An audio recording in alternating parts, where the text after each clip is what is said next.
අපි මේ වෙනකොට අභිධර්මයේහි දැන් මතකයි චිත්ත චෛතසික රූප නිබ්බාන කියන මේ කොටස් හතර සාකච්ඡා කළා පරමාර්ථ ධර්ම හතර ඊට පස්සේ අපි මේ සියල්ල එකතු කරමින් එන සමුච්ඡය සංග්‍රහයට පැමිණුණා ඒ සමුච්ඡය සංග්‍රහයේ අපි අකුසල ධර්මයන් කතා කළා ඒ වගේම මිස්සක ධර්මයන් කතා කළා ඊට පස්සේ අපි ආවා බෝධිපාක්ෂික ධර්මයන් ගැන කතා කරන්නට. ඉතින් බෝධිපාක්ෂික ධර්මයන් පිළිබඳවත් අපි නම් වශයෙන් කතා කළා සත්‍තිස් බෝධිපාක්ෂික ධර්ම සතිපට්ඨාන හතරයි ඉද්ධිපාද හතරයි සම්‍යක් ප්‍රදාන හතරයි ඉන්ද්‍රිය පහයි බල පහයි බොජ්ජංග පහයි බොජ්ජංග හතයි ආර්ය මාර්ග 8 නේද ඒ ටික අපි නම් වශයෙන් කතා කළා ඊළඟට අපි සතර සතිපට්ඨානිය ගැන කතා කරන්න පටන් ගත්තා ඉතින් අපි කවුරුත් දන්න විදිහට සතර සතිපට්ඨානේ කියන්නේ කායානුපස්සනාව වේදනානුපස්සනාව චිත්තානුපස්සනාව ධම්මානුපස්සනාව කියන මේ අනුපස්සනා හතර ගැන කතා කළා ඒ හතර මම හිතන්නේ බෝඩ් එක පේනවා ඒකේ තියෙනවා අපි ගිය දවසේ අන්තිමටම කරපු දේවල් ටික මේ සතර සතිපට්ඨානය පිළිබඳව කායානුපස්සනාව වේදනානුපස්සනාව චිත්තානුපස්සනාව ධම්මානුපස්සනාව කියන මේවා මේ අකුසල ධර්මයන්ගෙන් අකුසල ධර්මයන් යටපත් කරන්නට විශේෂයෙන් සමත් වෙන විදිහ පිළිබඳව අපි කතා ඒකේ කාමෝහය කායानुපස්සනාවෙන් ඒ වගේම කාම යෝගය කායानुපස්සනාවෙන් කාමාශ්‍රවය කායानुපස්සනාවෙන් අපි ඕග ගැන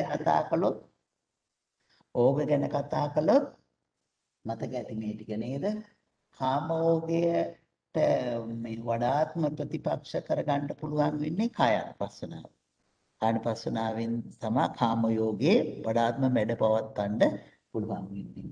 භවෝගේ මැඩ පවත්වන්න පුළුවන් වෙන්නේ වේදනානුපස්සනාවෙන්. එමණි අපි එදා කතා කළේ. දිට්ඨි යෝගේ මේ එතකොට චිත්තානුපස්සනාවෙන් අවිද්‍යාවෝගය ධම්මානුපස්සනාවෙන්. මම හිතන්නේ ඒ විදිහට අපි අද මතක් කරන්න ඕනේද? ඒ ටික මතක් කරන්න ඕනේද අපි නැත්තම් කෙලින්ම යනවද අපි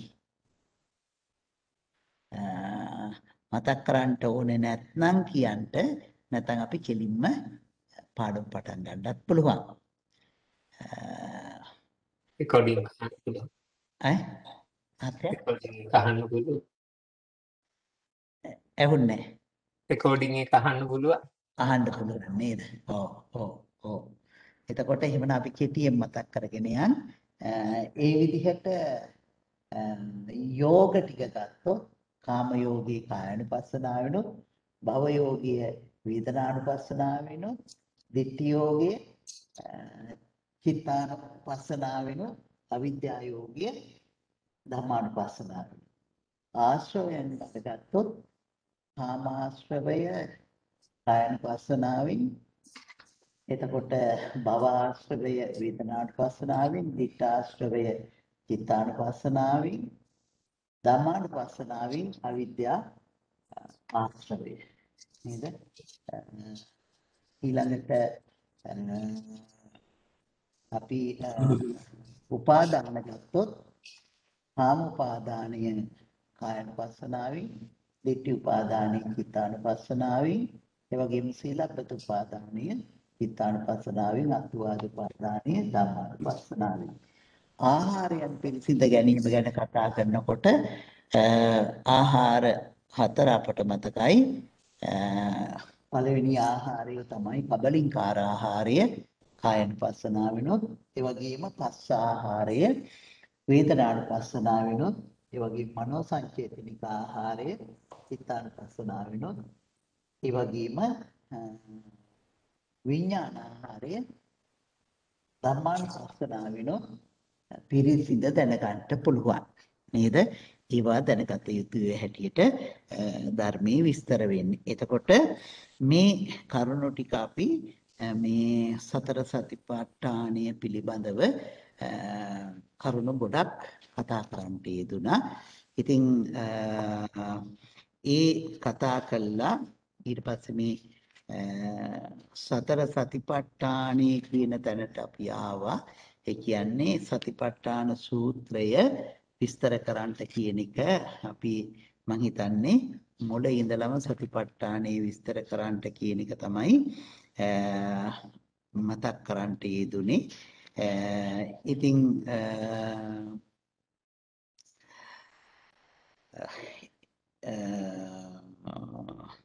සතිපට්ඨාන සූත්‍රයේ මම හිතන්නේ මම මේ ටික ඉදත් මතක් කරන්නට ඇති කියලා හිතනවා. මේ සතිපට්ඨාන සූත්‍රයේ තියෙන දැන් අපි අර එදා කතා කළා කායානුපස්සනාවේ කමඨහන් 14 පිළිබඳව, චිත්තානුපස්සනාව, ධම්මානුපස්සනාව, ඒ ටික අපි කෙටියෙන් නම් ටික මතක් කරගෙන ගියා. එතකොට අපි දන්නවා සතිපට්ඨාන සූත්‍රයේ තියෙනවා පටික්කුල මනසිකාරය. ඉත කායනුපස්සනාවේ කමඨහන් 14ක් තියෙනවා.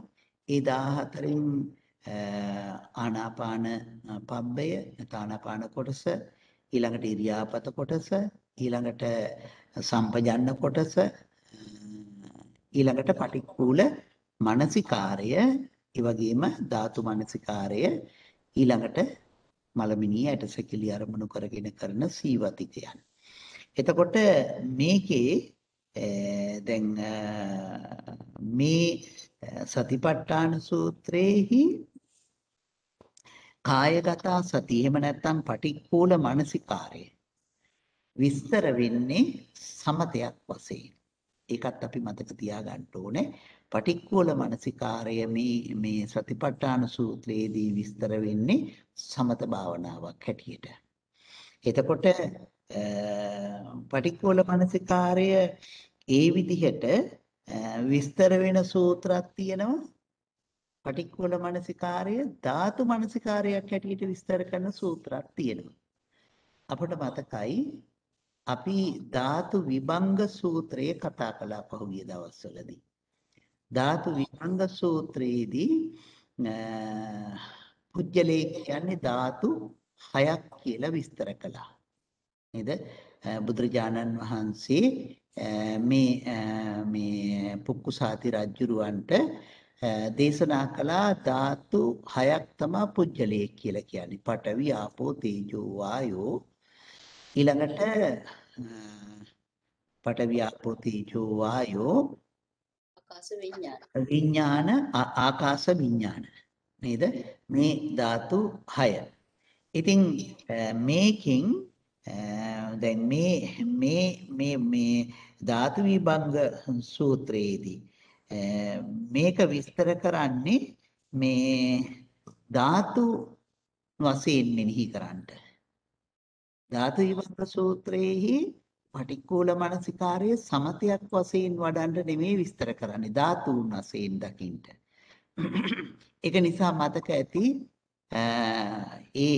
මේ පඨවි කියනකොට පඨවි කියන්නේ මොකක්ද, ආපෝ කියන්නේ මොකක්ද, තේජෝ කියන්නේ මොකක්ද, වායෝ කියන්නේ මොකක්ද කියලා අරගෙන ඒවා වෙන වෙනම විස්තර කළා. ඉතින් ශරීරයේ තියෙන කොටස් ටිකම අරගෙන ඒවයි ස්වභාව ගති මෙනෙහි කරමින් ඒවා ධාතු වශයෙන් මෙනෙහි කරන හැටි තමයි ධාතු විභංග සූත්‍රයේදී අපට විස්තර කරලා දෙන්නේ. ඉතින් මේ සතිපට්ඨාන සූත්‍රයේදී විස්තර කරලා දෙන්නේ ධාතුන් වශයෙන් මෙනෙහි කරන්න නෙමේ. ඒක සමතයක් වශයෙන් පිළිකුල් භාවනාවක් හැටියට සමතයක් හැටියට වඩන ආකාරයක් තමයි මේ සූත්‍රයේදී විස්තර වෙන්නේ. ඒකත් අපි කෙටියෙන් මතක් කරලා තියෙනවා. කායනුපස්සනාව පිළිබඳව කෙටියෙන් විස්තර කරනකොට අපි මේක කායනුපස්සනාවේ පටික්කුල මනසිකාරයට ආපුවාම ඒ පිළිබඳව දීර්ඝව කතා කරමු. මොකද තවත් ඒ විදිහම සූත්‍ර තියෙනවා. මහා හත්තිපදෝපම සූත්‍රය මම හිතන්නේ පහුගිය දවස්වල අපි මහා හත්තිපදෝපම සූත්‍රයක් කතා කළා. ඒ වගේම මහා රාහුලෝවාද සූත්‍රය මේවයේ ධාතු වශයෙන් මෙනෙහි කරන්න තියෙන සූත්‍ර. ඔව්. ඒ ටික මතක් කළා අපි යනවා මේ සතර සතිපට්ඨානය සූත්‍රය විස්තර කරන්න. නිසා අපි දැන් කෙලින්ම දිගටම යන්න හදන්නේ සතිපට්ඨාන සූත්‍රය විස්තර කරන්න. ඉතින් මං හිතන්නේ අපි හොඳටම දැන් දැනුවත් වෙලා තියෙනවා අපේ ත්‍රිපිටකයේ සතිපට්ඨාන සූත්‍ර නමින් සූත්‍ර ගණනාවක්ම තියෙනවා. ඒකෙන් ප්‍රධාන සූත්‍ර දෙකක් තියෙනවා. සංයුත්ත නිකායේ එහෙම සතිපට්ඨාන සූත්‍ර ගොඩක් තියෙනවා. පුංචි පුංචි කරුණු විස්තර කරන ඒවා. ඉතින් ප්‍රධාන සතිපට්ඨාන සූත්‍ර දෙකක් තියෙනවා. එකක් මම හිතන්නේ එදත් අපි මතක් කළා. එකක් මජ්ක්‍ධිම නිකායේ තියෙන සතිපට්ඨාන සූත්‍රය. අනිත් එක දීඝ නිකායේ තියෙන මහා සතිපට්ඨාන සූත්‍රය. මම හිතන්නේ එදත් අපි මේ සූත්‍ර දෙකේ තියෙන වෙනස මතක් කරලා දුන්නා. නේද? මතක ඇති. ඒකෙදි අපි මතක් කරලා දුන්නා මේ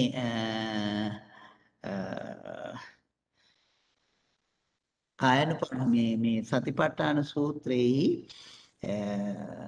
දීඝ නිකායේ තියෙන සූත්‍රයේහි කායනුපස්සනා, වේදනානුපස්සනා, චිත්තානුපස්සනා කියන අනුපස්සනා තුනම සූත්‍ර දෙකේම එකම විදිහට යනවා. ධම්මානුපස්සනාවේ කොටස් පහක් තියෙනවා අපිට මතකයි. ඉස්සෙල්ලම නීවරණ, ඊළඟට ස්කන්ධ, ඊළඟට දැන් මම මතක් කරනවා මම හිතන්නේ මතක ඇති ඊළඟට බොජ්ජංග මේ ආයතන ඊළඟට බොජ්ජංග ඊළඟට විස්තර කරන්නේ චතුරාර්ය සත්‍යය. ඉතින් මේ චතුරාර්ය සත්‍යයට එනකම් සූත්‍ර දෙකේම එකම විදිහට විස්තර කරනවා. මජ්ක්‍ධිම නිකායේදී චතුරාර්ය සත්‍ය විස්තර කරන්නේ නැහැ. බොහොම කෙටි විස්තරයක් තියෙන්නේ. ඉතින් දීඝ නිකායේදී මේ චතුරාර්ය සත්‍ය දිගටම විස්තර කරනවා. නිසා දීඝ නිකාය සතිපට්ඨාන සූත්‍රය තමයි අපි කතා කරන්න බලාපොරොත්තු වෙන්නේ. ඉතින් ඒ සූත්‍රය හඳුන්වන්නේ හොඳට මතක තියාගන්න මහා සතිපට්ඨාන සූත්‍රය කියලා. ඉතින් යම් තැනක සතිපට්ඨාන සූත්‍රය කියලා තිබුණොත් නිකම්ම සතිපට්ඨාන සූත්‍රය කියලා තිබුණොත් මේ මජ්ක්‍ධිම නිකායේ සතිපට්ඨාන සූත්‍රේ, මහා සතිපට්ඨාන සූත්‍රය කියලා තිබුණොත් ඒක දීඝ නිකායේ සතිපට්ඨාන සූත්‍රය. මම හිතන්නේ අපි මේ කරුණු ටික මීට පෙර ආතුවත් නිතර මතක් කරලා තියෙනවා. මතක් වෙන්න ඇති. ඉතින් සතිපට්ඨාන සූත්‍රේ පටන් ගන්න විදිහ අපි දන්න. නේද? ඕනම සූත්‍රයක් පටන් ගන්නෙ කොහොමද? බොහෝ සූත්‍ර පිටකේ බොහෝ සූත්‍ර පටන් ගන්නෙ ඒවම් මේ සුතං ඒකං සමයං භගවා. නේද? ඒවම් මේ සුතං මා විසින් මෙසේ අසන ලදී. මේ ටික කාගේ මේ වාසිතයක්ද? ඒවම් මේ සුතං ඒකං සමයං භගවා ආනන්ද හඳුරන්නේ. මේ ආනන්ද හඳුරන්නේ කොටස. සමයං භගවා කුරුසු විහෙරති කම්මාස ධම්මං නාම කුරුණං නිගමෝ. එතකොට මේ ඒවම් මේ සුතං ඒකං සමයං භගවා. එක් සමයකී භාග්‍යවතුන් වහන්සේ මා විසින් මෙසේ අසන ලදී. එක් සමයකී භාග්‍යවතුන් වහන්සේ කුරුසු විහෙරති කම්මාස ධම්ම නාම කුරුණ නිගමෝ. නේද? එතකොට මේ කොහෙද මේ බුදුරජාණන් වහන්සේ වැඩ ඉඳලා තියෙන්නේ? කුරු ජනපදේ කම්මාස ධම්ම කියන නියංගමේ. නේද? කම්මාස ධම්ම කියන නියම්ගමයි. නියම්ගම කියලා කියන්නේ ලොකු ගමක් කියන අර්ථයෙන්, ප්‍රධාන ගමක් කියන අර්ථයෙන් මේ තමා කියන්නේ. දැන් සාමාන්‍යයෙන් ඉතින් අපි කියන්නේ දැන් දුරක ගිහිල්ලා කොහෙද කියලා ඇහුවොත් එහෙම හුස්ටන් කියලානේ නේද? හියුස්ටන් කියලා කියනවා. ඒ වගේ නමුත් අපි ඉන්නේ කොහෙද? බ්‍රොක්සයිඩ් විලේජ්. නේද?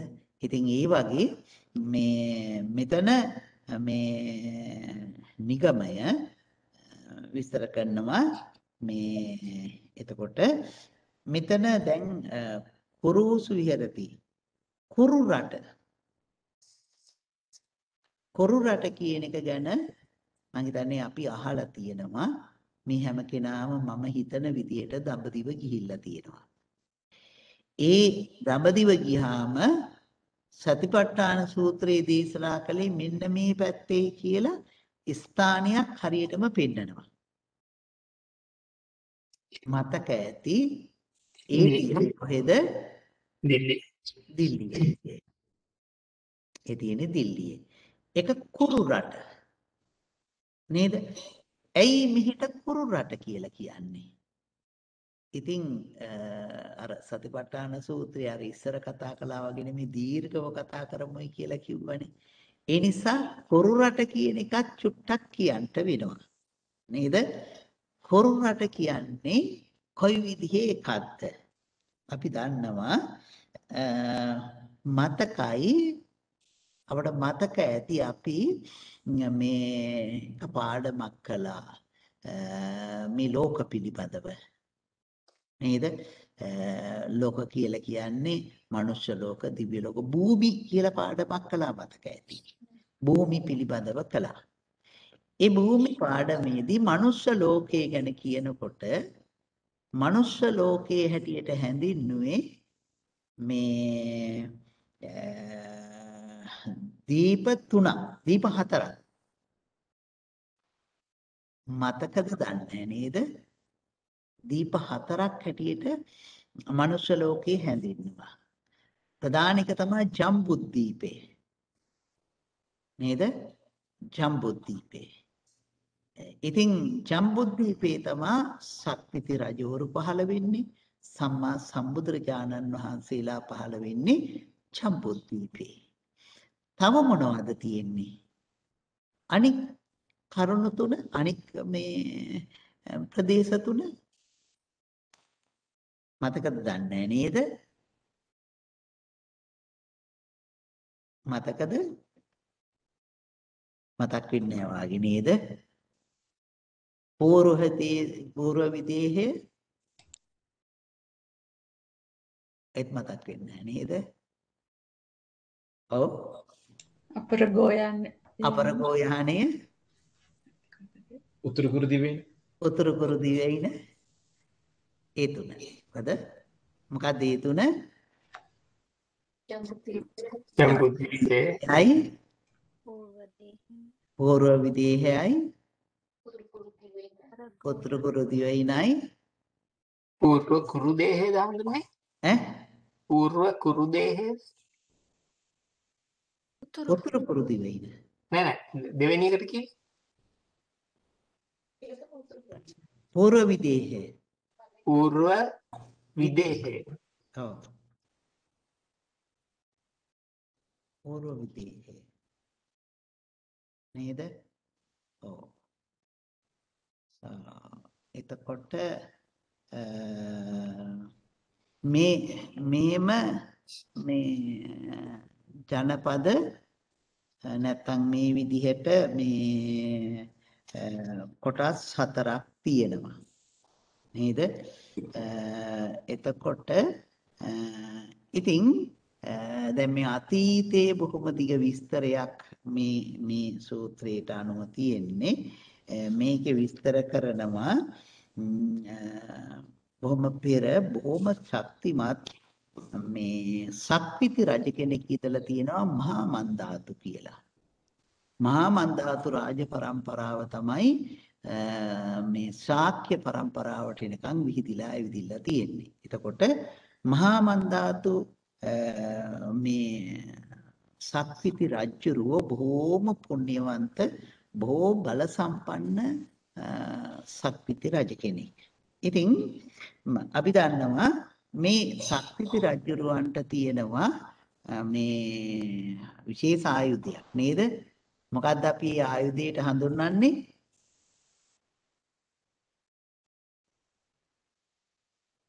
මතකද? චක්‍රායුධය. චක්‍රායුධය. මේ චක්‍රායුධයෙන් ආසින් යන්න පුළුවන්. නේද? තනියම නෙමෙයි සිවුරඟ සෙනගත් අරගෙන. නේද? මේ චක්‍රායුධයෙන් එහෙම යන්න පුළුවන්. ඉතින් මෙහෙම මේ සක්විති රජුරෝ පහළ වෙන්නේ කොහෙද? ජම්බුද්වීපේ. ඉතින් සක්විති රජුරෝ මේ විදිහට මේ අනික් දිවයින් දෙකටම තුනටම ගමන් කරනවා. ඒ තුනට ගමන් කළයින් පස්සේ මේ මොකද වෙන්නේ? ඒ රටවල් වල අය මේ ජම්බුද්වීපයේ පිළිබඳව බොහෝ කරුණු අහලා තියෙනවා. මේ ජම්බුද්වීපය කියලා කියන්නේ බොහොම ශාස්ත්‍රික රටක්. බුදුපසේ බුදු මේ මහරහතන් වහන්සේලා පහළ වෙන තැනක්, සක්විති රජවරු පහළ වෙන තැනක්. ඉතින් මේ ඒ නිසා අපිත් අපේ රජුරුව එක්ක එනවා කියලා මේ රටවල් වල පිරිසත් රජුරුව සමගින් පිරිවර වශයෙන් එන්න පටන් ගත්තා. ඉතින් මේ විදිහට මේ මහා මන්දාතු මේ සක්විති රජුරුව කල්පනා කරනවා මේ මනුෂ්‍ය ලෝකයට වඩිය සැප තියෙන්නේ කොහෙද කියලා. ඊට පස්සේ චාතුම් මහරජික දිව්‍ය ලෝකයට යනවා. චාතුම් මහරජික දිව්‍ය ලෝකයට ගියාම සතවරන් දෙවිවරු මේ මහානුභාව සම්පන්න මේ මහා මන්දාතු රජුරුව දැකලා බොහොම සතුටටපත් වෙලා මේ රජුරුවන්ට මහා මන්දාතු රජුරුවන්ට එහි අධිපතිකම දෙනවා. මේ ටික දවසක් මෙහෙම වාසය කරලා අහනවා මීට වඩා සැප තියෙන තැනක් තියෙනවද කියලා. ආනුභාව සම්පන්න තැනක් තියෙනවද කියලා. එතකොට මීට වඩා මේ චාතුම් මහරජිකට වඩා සැප තියෙන්නේ ඊට ඉහළින් තියෙන දිව්‍ය ලෝකේ මොකක්ද? ඊට ඉහළින් තියෙන දිව්‍ය ලෝකේ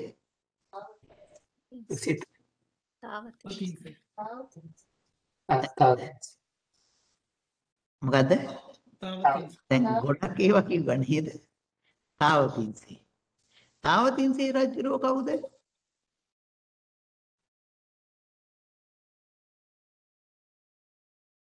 තාවතින්සේ රජුරෝ අපි නිතරම කතා කරන රජුරෝ සක්‍රදේවේන්ද්‍රය. නේද?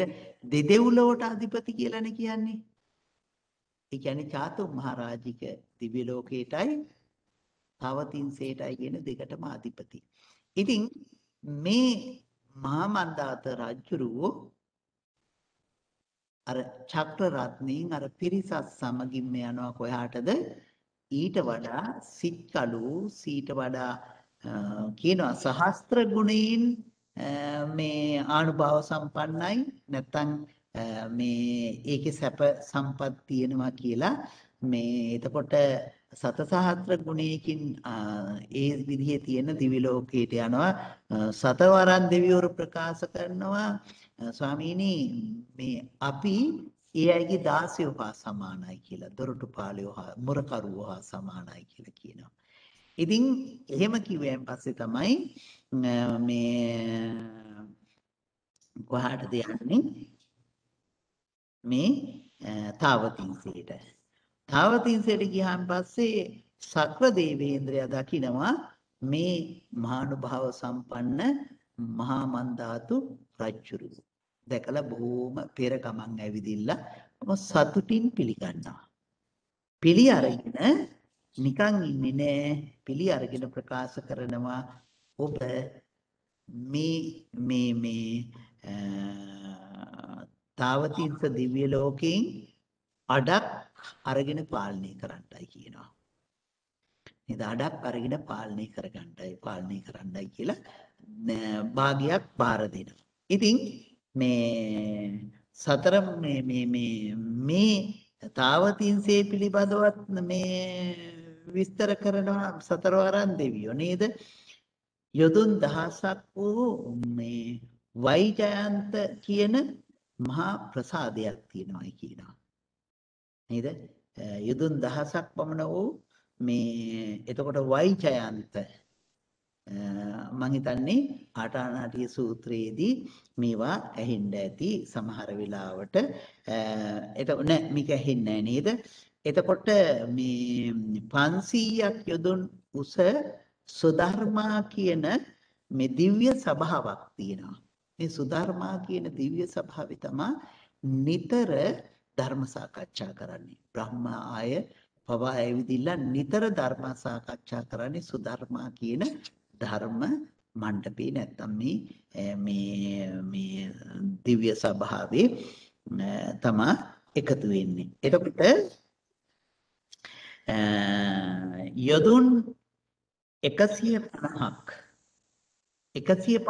දිග වෛජයන්ත කියන රථයක් තියෙනවා කාටද? සක්‍ර දේවේන්ද්‍රයට. නේද? මේ සූත්‍රයේ සියලු කරුණු විස්තර කරනවා නම් මේ ටිකත් එක්කම ඉන්න ඕනේ. එතකොට මේ කොහොමද මේවා තියෙන්නේවා කියන එක අපි අහලා තියන්න ඕනේ. ඉතින් ඒ වගේම ඒරාවණ නම් කියන ඇතෙක් ඉන්නවයි කියනවා. ඉතින් කප්රුක් දහස් ගණනින් තියෙනවයි කියනවා. නන්දන කියන වනයක් තියෙනවා කියලා විස්තර කරනවා. නන්දන වනය, චිත්‍රලතා වනය, පාරුසක වනය, මිශ්‍රක වනයයි කියලා මේ උද්‍යාන මේ තියෙනවයි කියනවා. ඒ හැම එකක්ම යොදුන් 100 බැගින් විශාලයි කියලා විස්තර කරනවා. නේද? මට ප්‍රශ්නයක් තියෙනවා. ඔව් මහත්තයා. මේ හාමුදුරනේ දැන් ඔය මේ රජ කෙනෙක් කොහොමද මේ තාවතින්සට යන්නේ? පණ පිටින්ද? ඔව්. මං හිතේ මේ ඒකට වෙනම ඒක මනුෂ්‍ය තලයට වඩා වෙනස් තැනකට සාමාන්‍ය මිනිස්සුන්ට යන්න බෑ කියලා. ඔව්. දැන් මට එහෙම යන්න බෑනේ දැන් මේ එයාප්ලේන් එකෙන්වත්. මහත්තයාට එයාප්ලේන් එකෙන් යන්න බෑ. මොකද ඒක සල්ලි ගෙවලානේ යන්න වෙන්නේ. මහත්තයාට යන්න පුළුවන් මනස දියුණු කරගත්තොත් නම් මනසෙන් විතරයි එතනට යන්න පුළුවන්. මනසින් විතර නෙමෙයි කයත් අරගෙනම යන්න පුළුවන්. හරි හරි. ඉන්දියාවල උඩින් තියෙන. එහෙමද? ඉන්දියාවේ තියෙන්නේ. ඉන්දියාවේ දැන් මේක වෙනම තල ටිකක් නේ චාතුම. දිව්‍ය ලෝක 6ක් නේ තියෙන්නේ. ඔව්. දිව්‍ය ලෝකේ 6න් පළවෙනි එක චාතුම් මහරජිකය, දෙවෙනි එක තාවතිස්සේ. නමුත් ඒක පොළොවට උඩින් නේද තියෙන්නේ? ඔව් ඔව්. පොළොවට උඩින් තියෙන උඩින්. එතකොට කොහොමද එතකොට මේ රජුරෝ හිත දියුණු කරපු නිසා ඇඟත් උස්සගෙන යන්න පුළුවන්. නෑ මහත්තයා මේ රජුරුවන්ගේ පුණ්‍ය මහිමේ සක්විති රජ කෙනෙකුට ලැබෙනවා. අපි ඉස්සෙල්ලා කතා කළා ඒක චක්‍ර රත්නයක්. චක්‍රරත්නය. ඒ චක්‍ර රත්නයෙන් යන්න පුළුවන්. ඒ අනුභවයෙන් යන්න පුළුවන්. ඒ රජුරුවන්ගේ පුණ්‍ය මහිමේ නිසා ලැබිලා තියෙන 이르දියක්. ඒක කර්මජ 이르දි. නේද? කපුටන්ටත් පුළුවන් අහසින් යන්න මහත්තයා අපට යන්න බැරි වුණාට.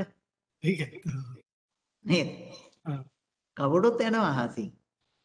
ඒක කර්මජ ඉර්ධියක්. පෙරේතාදී එයා ඒකත් ඉර්ධියක් තමයි. කර්මජ ඉර්ධියක්. කර්මයෙන් ලැබිලා තියෙන එක. නේද? අපට මේ කර්මජ ඉර්ධිය නැහැ. අපට නම් මොකද කරන්න ඕනේ? මනස දියුණු කළාමයි ඉර්ධි උපදව ගන්න ඕනේ. නම් මිනිස්සෙක් හැටියට යන්න පුළුවන්. මිනිස්සෙක් හැටියට යන්න පුළුවන්. ඔව්. ඔව්. ඉතින් දැන් මේ පරසතු මල් තියෙනවා, කොබෝ ලීල මේ මල් තියෙනවා. ඉතින් ඒ විදිහට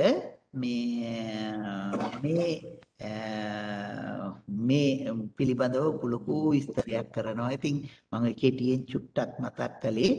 ඉතින් සක්‍ර දේවේන්ද්‍රය ළඟ තියෙනවනේ තව විශේෂ ආසනයක්. අඩු ඈ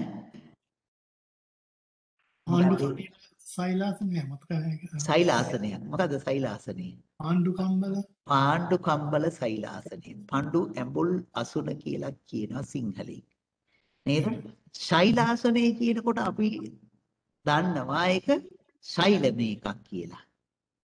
ඒ කියන්නේ ගල් වලින් හදලා තියෙන එකක් කියලා. ඉතින් ගල් වලින් හදලා තියෙන එක කොහොමද ඉඳගෙන ඉන්නේ නේද? ඒකත් හොඳ කතා ප්‍රශ්නයක්. නේද? නමුත් මේ ආසනයේ ඊ타ත්ම සැප පහසුයි. මේ පාලියෙන් ධර්මයේ විස්තර කරන්නේ ඕන මනුන උන්න මනුනන්න වෙනවා කියලා. ඒ කියන්නේ ඉඳගත්තාම කොච්චර මේක සුමටද කියනවනම් මේක මේ කොයිතරම් මේ සැප පහසුද කියනවනම් වාඩි වුණාම යටට ගිහිල්ලා උඩට ඇවිදින්න ආයෙ යටට ගිහිල්ලා ආයෙ උඩට එනවා කියනවා. ඒක හොඳ කුෂන් නෑනේ ගල් වලින් හැදුවා. ඒක නෑ නේද? අපි ගල් ආසනයක් කියලා කිව්වා මෙහෙමනේ අපි ඉඳ ගන්න මේක පුටුවක්වත් මේ වයි එහෙම නැහැ නේද? ඔව්. එතකොට පාණ්ඩු කම්පල සෛලාසනේ එහෙමයි. පාණ්ඩු කම්පල සෛලාසනේ මේ කොයි විදිහ එකක්ද? සැට යොදුනක් දිගයි. යොදුන් 60ක් දිගයි. නේද? එතකොට 15 යොදුනක් පළලයි. එතකොට හිතන්නකෝ සක්‍ර දේවේන්ද්‍රයා කොයිතරම් විශාල කෙනෙක්ද කියලා. නේද? එතකොට මේ පාණ්ඩු කම්බල සෛලාසනයේ උඩ වැඩ ඉඳගෙන තමයි ලෞතර බුදුරජාණන් වහන්සේ 3 මාසයක් මුළුල්ලේ ධර්ම දේශනා කළේ. ඒ ධර්ම දේශනාව තමයි අභිධර්ම දේශනාව. නේද? ඔව්. ඔව්. මේ එතකොට මේ එදා පාණ්ඩු කම්බල සෛලාසනේ වැඩ ඉන්න බුදුරජාණන් වහන්සේ වැඩිය වෙලාවේදී කියන්නේ අභිධර්ම දේශනාවට සක්‍ර දේවේන්ද්‍රයා බොහොම කඩකාටු වෙලා තියෙනවනේ. එයි සක්‍ර දේවේන්ද්‍රයා කල්පනා කරනවලු දැන් බුදුරජාණන් වහන්සේ කියන්නේ මිනිස්සෙක් පුංචි ශරීරයක් තියෙන්නේ යොදුන් 8ක් තික යොදුන් 15ක් පළල මේ පාණ්ඩු කම්බල සෛලාසනේ බුදුරජාණන් වහන්සේ වැඩ හිටපුවාම බොහෝ ගොඩක් හිස්ව තියෙයි කියලා. නමුත් බුදුරජාණන් වහන්සේ දෙපොට සිවුර නමලා එකේ එළපුවාම මුළු දෙපොට සිවුරෙන් මේ පාණ්ඩු කම්බල සෛලාසනේ පිරුණා. බුදුරජාණන් වහන්සේ පාණ්ඩු කම්බල සෛලාසනේ වැඩ හිටපුවාම පාණ්ඩු කම්බල සෛලාසනේ කොයිතරම්ද බුදුරජාණන් වහන්සේත් එපමණමයි. බුදුරජාණන් වහන්සේ කොච්චරද පාණ්ඩු කම්බල සෛලාසනේත් එච්චරයි. ඒ කියන්නේ 60 යොදුනක් දිග ඒ වගේම 15 යොදුනක් පළල මහා ශරීරයක් බුදුරජාණන් වහන්සේ ඒ විලාවේදී මේ මවාගෙන තමයි වැඩ සිටියේ. නේද?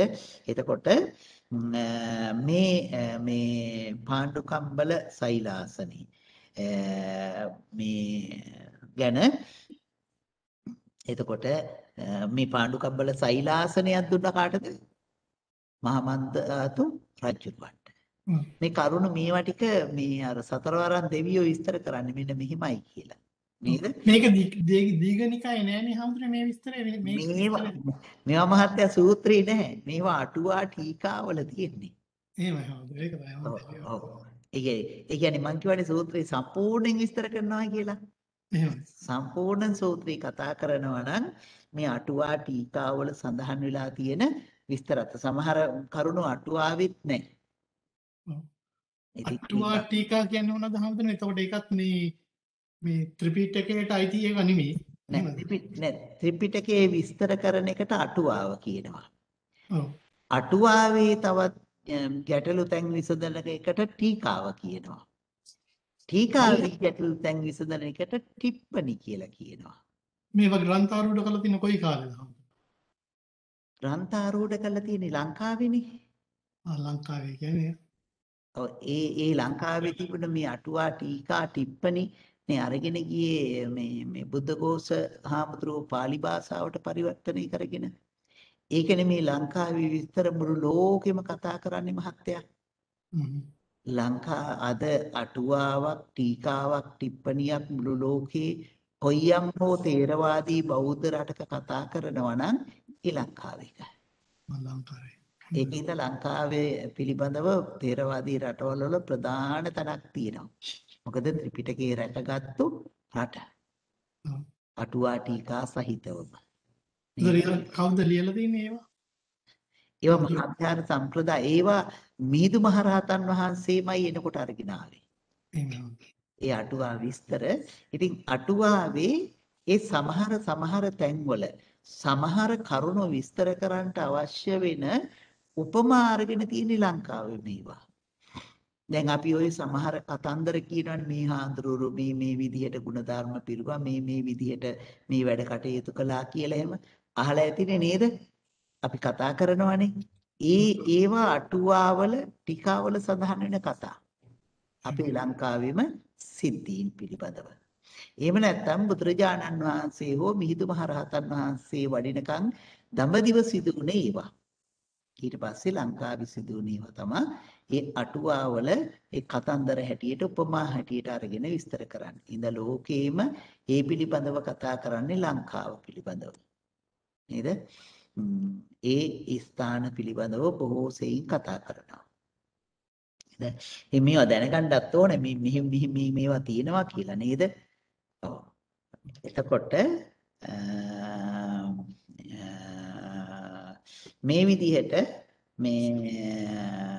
මේම විස්තර කළයින් පස්සේ තමයි මහා මන්දාත රජුරෝ මේ සතරවරන් දෙවිවරු තමයි මේ විස්තරය කරන්නේ මේ තාවතින්ස දිවි ලෝකයේ පිළිබඳව. ඉතින් ඒ නිසා අර මේ මොකද්ද මේ චක්‍ර රත්නීට නැගලා සිවුරඟ සෙනගත් සමග මේ මහා මන්දාතු සක්විති රජුරෝ සක්‍ර භවණයට යනවා. නේද? සක්‍රයාගේ මේ තාවතින්ස දිව්‍ය ලෝකයට යනවා. ඉතින් තාවතින්ස දිව්‍ය ලෝකයට යයින් පස්සේ මේ සක්‍ර දේවේන්ද්‍රයත් මහා මන්දාතු රජුරෝ මේ දිව්‍ය ලෝකයට පැමිණුණා කියලා දැනගෙන පෙර ගමන් ගිහිල්ලා පිළිගන්නවා. ඒ කියන්නේ ඒ තරම් මහානුභාව සම්පන්නයි. කවුද? මහා මන්දාතු මේ සක්විති රජුරු. ඉතින් එහෙම මේ මහා මන්දාතු රජුරෝ මේ තාවතින්සයට තව්තිසාවට තව්තිසාවට වැඩියෙන් පස්සේ මේ සක්‍ර දේවේන්ද්‍රයා මේ තව්තිසාවේ මේ භාගයක් බෙදලා දෙනවා. මේ එහෙමනම් ඔබතුමා මේ කොටස රාජකම් කරන්න මම මේ කොටස රාජකම් කරන්නයි කියලා දෙකට බෙදලා දෙනවා. දැන් මහා මන්දාතු රජුරෝ කොච්චර කාලයක් සක්‍ර දිව්‍ය මේ තාවතින්ස දිව්‍ය ලෝකේ ඉන්නවද? සක්විති රජවරු 37 දෙනෙක් නැති වෙනකම්ම ඒ කියන්නේ 37 දෙනෙක් රජ වෙලා ඉවර වුණාමත් මහා මන්දාතු රජුරෝ තාම එහි රජකම් කරනවා. ඊට පස්සේ මහා මන්දාතු රජුරවන්ට මේ සැපත පිළිබඳව හරි තණ්හාවක් ඇති වෙනවනේ තව. එච්චර කාලයක් ජීවත් වෙලත් ඉඳ හිතනවා මම දේශයක් ඇති කරගන්නවා ආසාවක් ඇති කරගන්නවා මේ ඔක්කොම මේ සක්විති රජුරුවත් විනාශ කළා මේ සක්‍ර දේවේන්ද්‍රයත් මේ විනාශ කළා මුළු සියල්ලටම රජ වෙන්න ඕනේ කියලා. ඒ නරක සිතවිල්ල නිසා මොකද වෙන්නේ? එතනින් ඉස්සත වෙනවා. නේද? එතනින් වැටෙනවා කොහාටද? මනුෂ්‍ය ලෝකයට. නේද? එතනින් කෙලින්ම වැටෙනවා කොහෙටද? මනුෂ්‍ය ලෝකයට. නේද? මේ එතකොට මේ මනුෂ්‍ය ලෝකයට වැටිලා මොකද වෙන්නේ? කලුරිය කරනවා. නේද? ඊට පස්සේ මොකද වෙන්නේ? අර මේ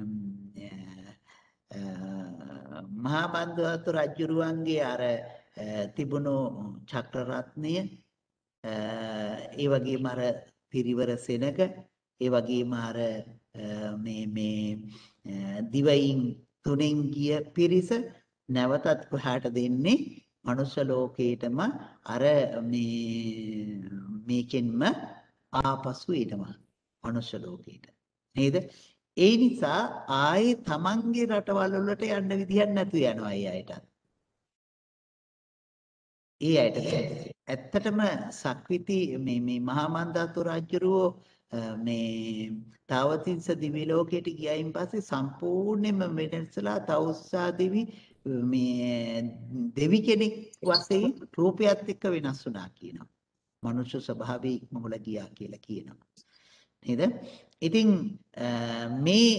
මේ පිරිස ආවයින් පස්සේ දැන් මෙහි මනුෂ්‍ය ලෝකේ ජම්බුද්දීපේ අර පිරිස දිගට රජවරු ගිහිල්ලා තින් හිතන්නකෝ දිව්‍ය ලෝකේ සක්විති මේ දිව්‍ය ලෝකේ සක්‍ර දේවේන්ද්‍රයෝ සක්‍රයින් 37 දෙනෙක්ගේ ආයුෂක් එහි රජකම් කරනකොට මෙහි කොච්චර කාලයක් ගත වෙන්න ඇද්ද කියලා.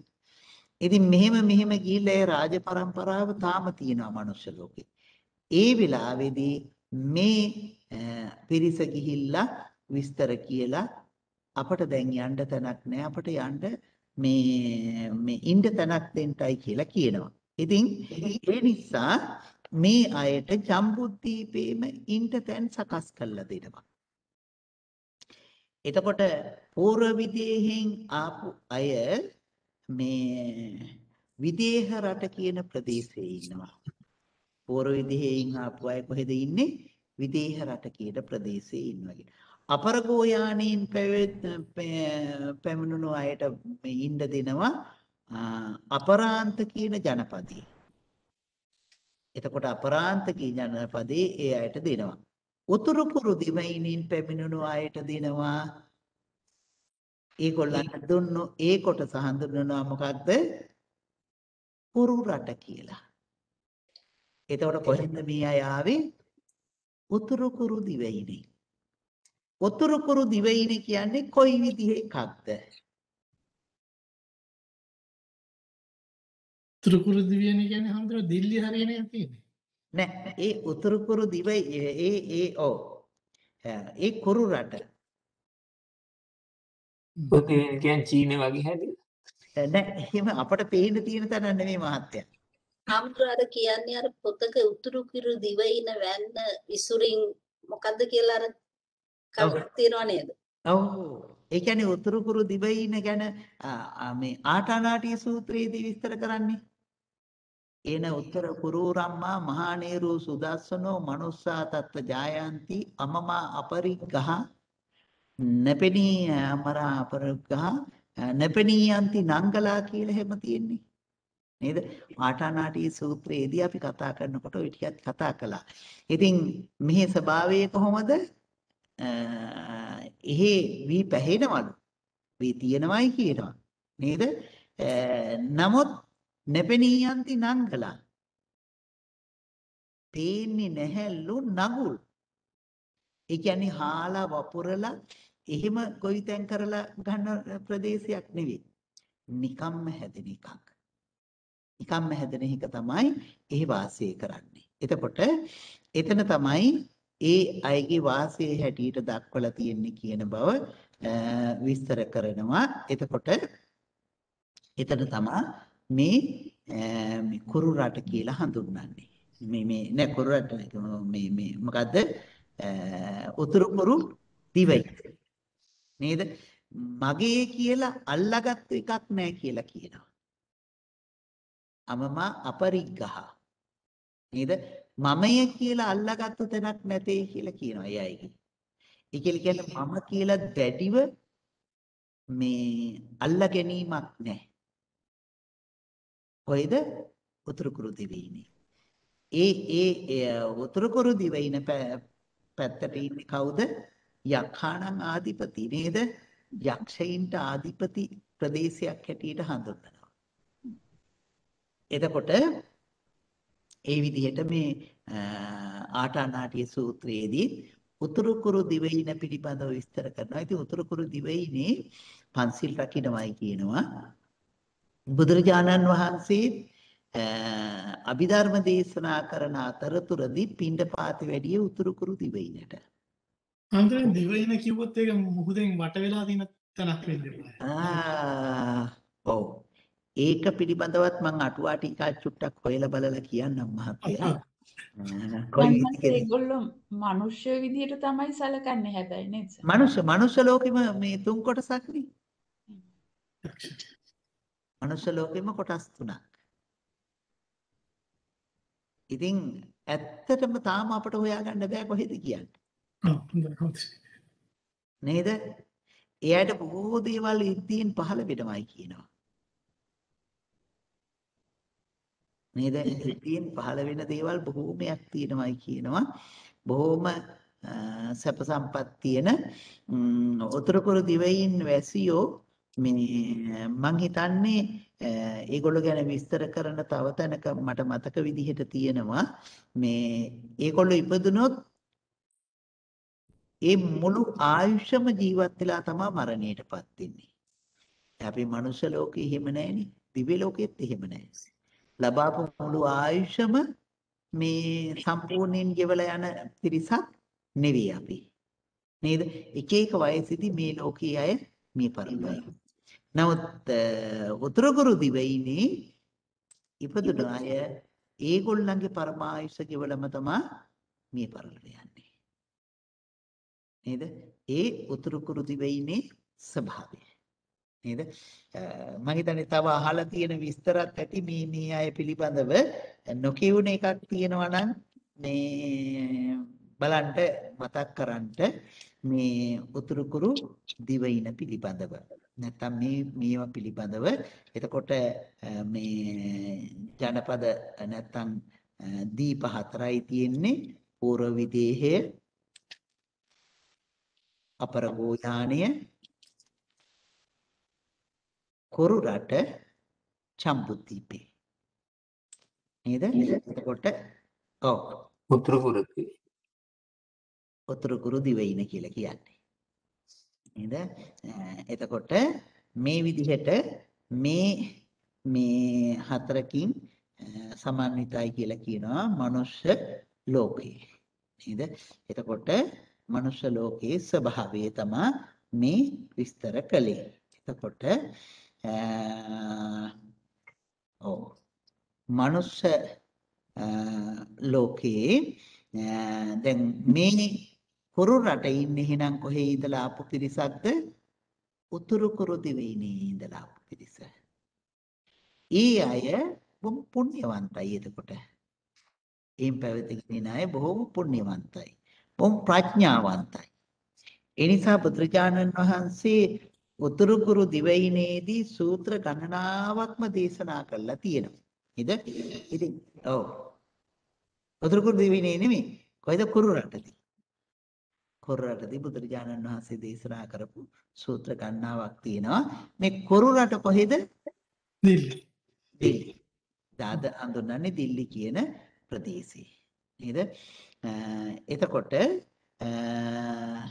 කම්මාස ධම්ම කුරුණං විහෙරති කම්මාස ධම්ම නිගමු. නේද? මේ කොහෙද? කම්මාස කම්ම කුරු ජනපදේ කම්මාස ධම්ම කියන නියං ගන්න. නේද? කම්මාස ධම්ම කියන එක පිළිබඳව දිග විස්තරයක් තියෙනවා. මම හිතන්නේ දන්න අය ඉන්නවා ඔතන. මේ බෝරිසාදය හැම පිළිබඳව කතාවක් අහලා ඇතිනි ජාතක කතාවක නේද? මතකද කාටත්? මම ඒක කියන්න නම් හිතාගෙන ආවේ නෑ අද. නේද? මේ එහෙම අහලා නැත්නම් මං හිතානේ හිටියා මේ කට්ටිය අහලා ඇති කියලා. මේ පොරිසාදය එහෙම විස්තර වෙන්නේ ජයද්දීස කියන මේ ජාතකේ. ජයද්දීස කියන ජාතක කතාවේ විස්තර වෙනවා. මම හිතන්නේ අහලා නැත්නම් ඒ ජයද්දීස ජාතක කතාව බලන්න නැත්නම් අපි ඊළඟ දවසේ ඒකත් චුට්ටක් කතා කරමු. සුත සෝම ජාතකෙත් තියෙනනේ. සුත සෝම ජාතකෙත් තියෙනවා. ඔව් මේ එතකොට පෝරිසාදය වශයෙන් ඉදපු කතාවක් තියෙනවා නේද? සුතසෝම ජාතකයේ. මේ එතකොට මේ ඒ නිසා මේකට කම්මාස ධම්ම කියලා හැදුනායි කියනවා. ඒ කියලා කියන්නේ මෙයාට මොකද්ද මේ කැලලක් හැදිලා තියෙනවනේ නේද? ඒ නිසා මේ ප්‍රදේශයේ වාසය කරපු එක කම්මාස ධම්ම. මං ඒක විස්තර කරන්න හිතුවේ නෑ අද. මං හිතන්නේ ඒක එහෙනම් ඊළඟ දවසේ කියන්න මං හිතුවා ඒ ටික අහලා ඇති කියලා. මේ ඉතින්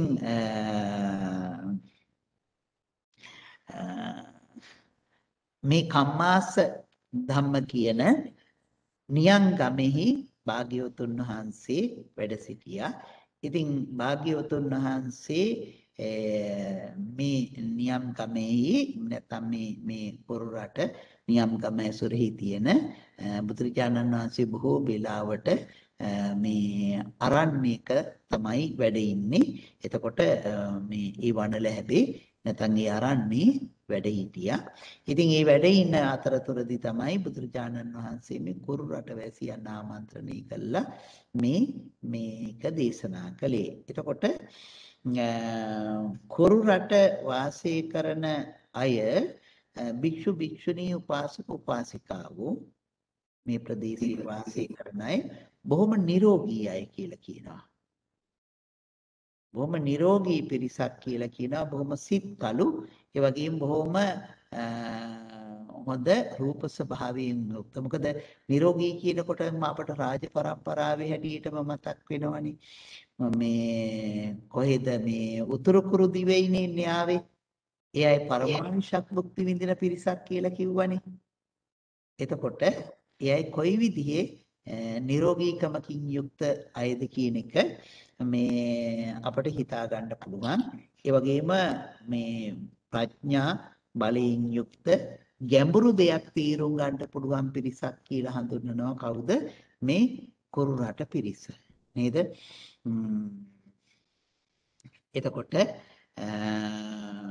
බුදුරජාණන් වහන්සේ මේ කුරු රටදී තමයි මේ මහා සතිපට්ඨාන සූත්‍රය දේශනා කළේ. ඒ වගේම කුරු රට දේශනා කරපු තවත් සූත්‍ර තියෙනවා නේද?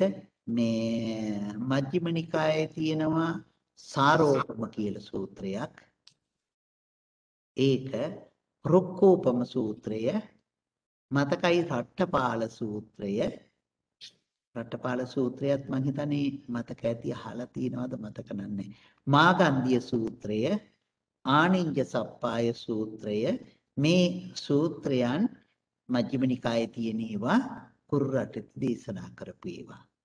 එතකොට දීඝනිකායේ තියෙන මහා නිදාන සූත්‍රය මේ එහෙම දේශනා කළේ මහා නිදාන සූත්‍රය, මහා සතිපට්ඨාන සූත්‍රය මේව දේශනා කළේ කොහෙදිද? කුරු රටේදී. මේ කම්මාසගම්ම නියන්ගමේ. එතකොට කුරු රටේ දේශනා කරපු අය. ඉතින් කුරු රට වාසය කරන අය බොහොම සද්ධාවන්ත පිරිසක් කියලා කියනවා. සද්ධාව නිසා තමයි සීලය රකින්නේ. සද්ධාව තියෙනකොට තමයි සීල් රකින්න පුළුවන් වෙන්නේ. සද්ධාව නැති වෙනකොට සීලය බරක් වෙනවා. ඒක මේ රකින්න හිතෙන්නේ නැති දෙයක් බවට පත් වෙනවා. එතකොට සිල් රකින්න නම් මොකද්ද වෙන්න ඕනේ? මේ ඒතනත්තා සද්ධාවන්තයෙක්ම වෙන්න ඕනේ. නේද? මේ ඉතින් මේ කුරු රට අය සතිපට්ඨාන සූත්‍රයේ දේශනා කළයින් පස්සේ ඒක නම් මේ කවුරුත් අහලා තියෙනවා. සතිපට්ඨාන සූත්‍රයේ හැම එකක්ම ඒ කියන්නේ කමඨහන් වැඩුවා. හැම කෙනෙක්ම වැඩුවා.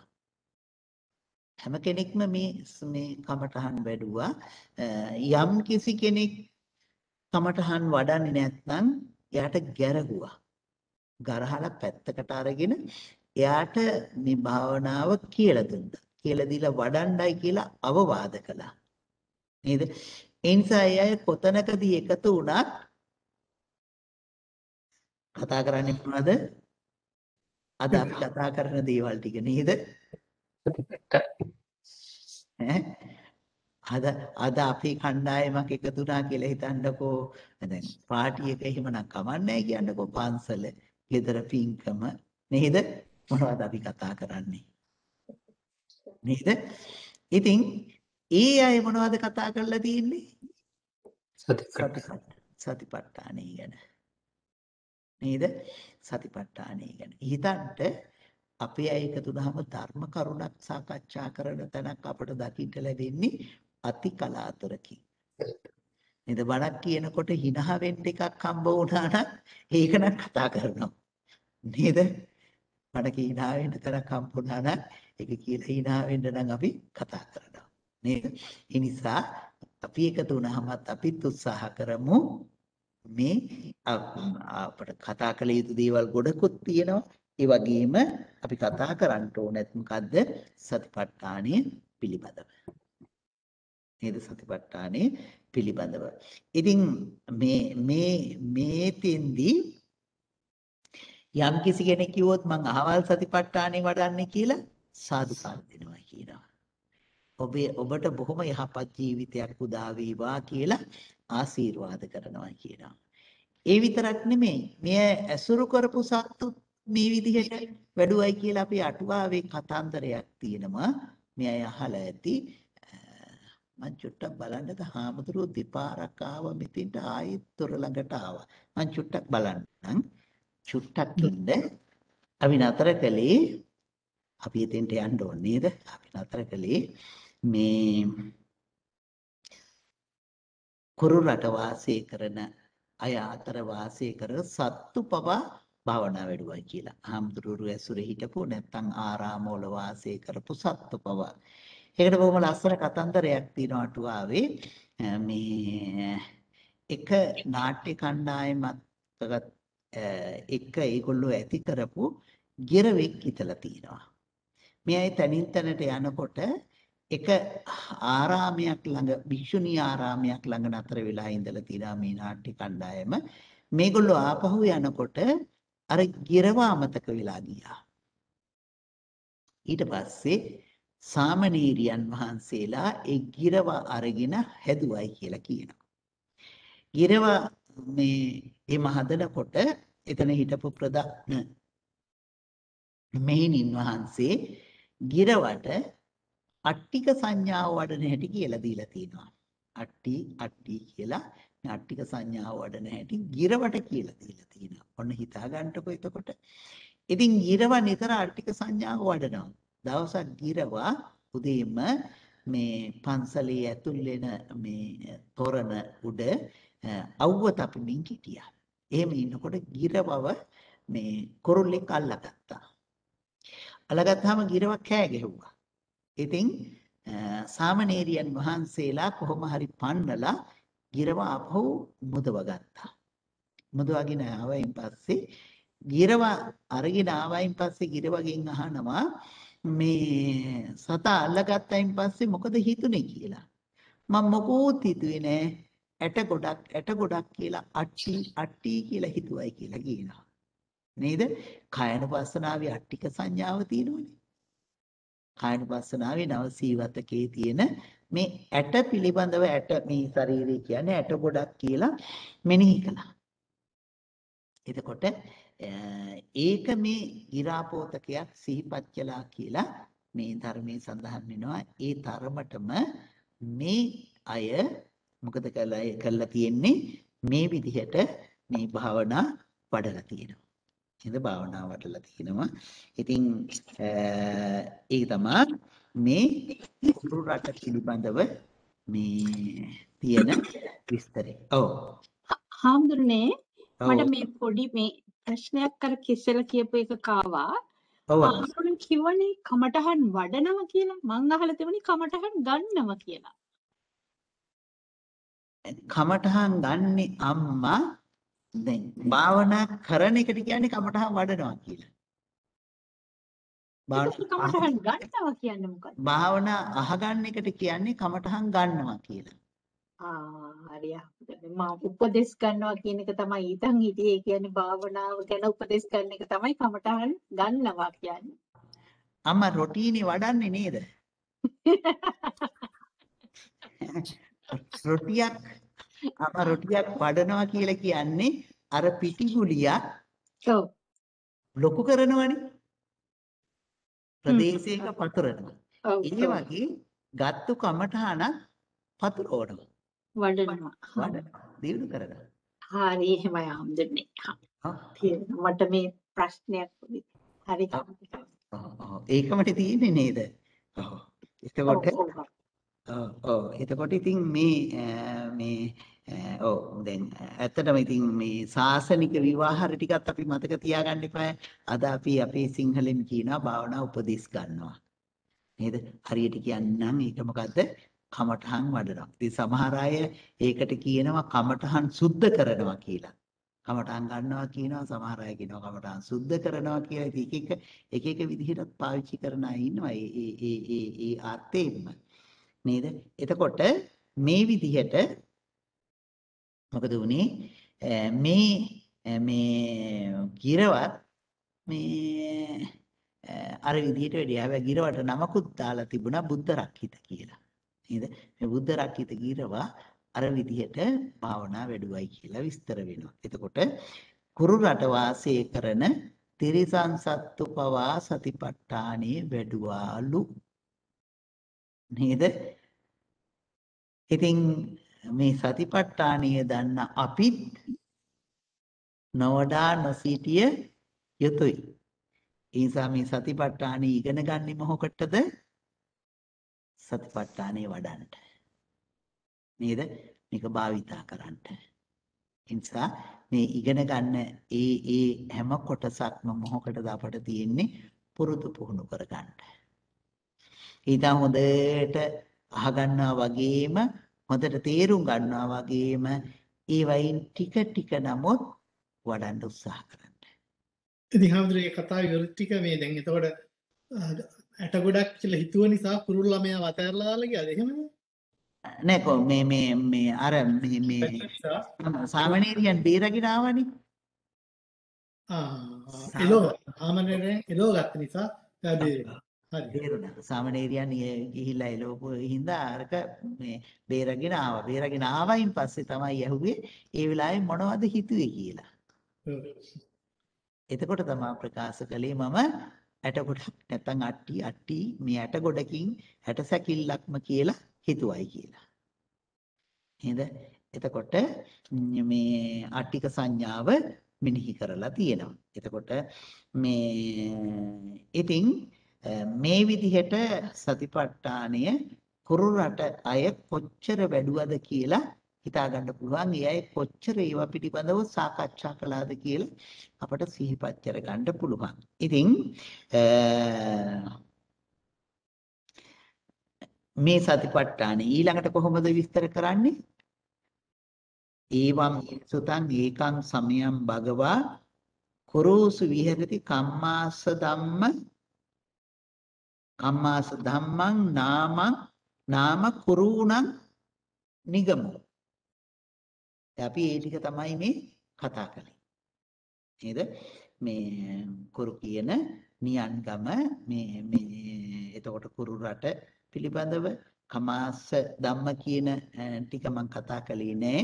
ඒකත් අපි විස්තර කරලා දෙන්නම්. ජාතක කතාවක තියෙන විස්තර ටික අරගෙන මේ කුරු කමාස ධම්ම කියන නියංගම පිළිබඳව. එතකොට තත්‍රකෝ භගවා භික්ඛූ ආමන්තේසි. මොකද කලේ බුදුරජාණන් වහන්සේ එකල්හි බුදුරජාණන් වහන්සේ තත්‍රකෝ භගවා භාග්‍යවතුන් වහන්සේ භික්ඛූ ආමන්තේසි. භික්ෂූන් වහන්සේලා ආමන්ත්‍රණය කළා. නේද? භික්ෂූන් වහන්සේලා කිව්වේ හාමුදුරන් වහන්සේලා. සිව්වණක් පිරිසෙහි. සිව්වණක් පිරිස කියන්නේ සිව්වණක් පිරිස කියන්නේ භික්ෂුණී උපාසක උපාසිකා. භික්ෂු භික්ෂුණී උපාසක උපාසිකා. තව වචනයක් අහලා තියෙනවද පස්වාද හැමිය කියලා? නෑ. නෑ නේද? පස්වාද හැමිය කියලා කියන්නේ භික්ෂු, භික්ෂුණී, සාමණේර, සාමණේරී, සික්ඛමාල. අහලා තියෙනවද? සික්කමාලා කියන්නේ. සික්ඛමාලා. ඒකනේ අලුත්ම වචනේ නේද? හාමුදුරන් වහන්සේලාගේ මේ උපසම්පදා වෙන්නේ ඉස්සෙල්ලා කියන්නේ සාමණේර. භික්ෂුණීන් වහන්සේලාගේ උපසම්පදා වෙන්නේ ඉස්සෙල්ලා කියන්නේ සාමණේරී කියලා. අලුතින් ඉක්කාව කවුද? සික්ඛමාලා කියලා. සික්ඛමානාව කියලා කියන්නේ යම් සාමණේරියන් වහන්සේ නමක් උපසම්පදා වෙන්නේ ඉස්සර වෙලා අවුරුදු 2ක් විකාල භෝජනයේ මූලික කොට ඇති දස සීලේ රකින්න ඕනේ. එක ශික්ෂාපදයකදු කැඩුනොත් හිතන්නකෝ අවුරුදු 2 සම්පූර්ණ වෙන්න තව දවසයි තියෙන්නේ කියලා මුළු කාලෙම නැති වෙනවා. ආයෙ මුල ඉඳන් රකින්න ඕනේ අවුරුදු 2ක්. එහෙම ඒ රකින්න සාමණේරියන් වහන්සේට හඳුන්වනවා සික්ඛමානාව කියලා. එම සික්ඛමානාවක් හැටියට එයා ඒ සිල් සම්පූර්ණ කළයින් පස්සේ භික්ෂුණීන් වහන්සේලාගෙන් උපසම්පදාව ගන්න ඕනේ. ඊළඟට භික්ෂූන් වහන්සේලාගෙන් උපසම්පදාව ගන්න ඕනේ. භික්ෂුණී වහන්සේ නමකට භික්ෂුණියක් බවට පත් වෙන්න උපසම්පදාව ලබා ගන්න භික්ෂුණීන් වහන්සේලාගෙන් විතරක් උපසම්පදා අරගෙන සම්පූර්ණ වෙන්නේ නැහැ. භික්ෂූන් වහන්සේලාගෙනොත් උපසම්පදාව ගන්න ඕනේ. එම ඔබතෝ සංඝයාගෙන් උපසම්පදාව ලබා ගන්න ඕනේ. හාමුදුරන් වහන්සේලාට නම් එහෙම එකක් නැහැනේ. භික්ෂූන් වහන්සේලාගෙන් උපසම්පදා වුණයින් පස්සේ උපසම්පදාව එහෙමම ස්ථිරයි. භික්ෂුණීන් වහන්සේලාට එහෙම තියෙනවා. ඒ හික්මෙනත නැත්තිය හැඳින්වුවා කවුද? සික්ඛමානාව කියලා. මේ සාසනික වචන සාසනිකේවත් මතක් වෙන වෙලාවට මතක තියාගන්න ඕනේ. මම මේකත් මතක් කළේ. අපි දැන් කතා කරන්න ඕනේ භික්ඛෝ. කාටද භික්ෂුව කියලා කියන්නේ කියලා. නේද? කාටද භික්ෂුව කියලා කියන්නේ? දැන් මෙතෙන්දි කතා කරනකොටම ඇත්තටම මේ භික්ෂු කියලා ආමන්ත්‍රණය කරන්නේ මුලින්ම ඉන්න හාමුදුරන් වහන්සේලාට. බුදුරජාණන් වහන්සේ ළඟින්ම ඉන්නේ හාමුදුරන් වහන්සේලා.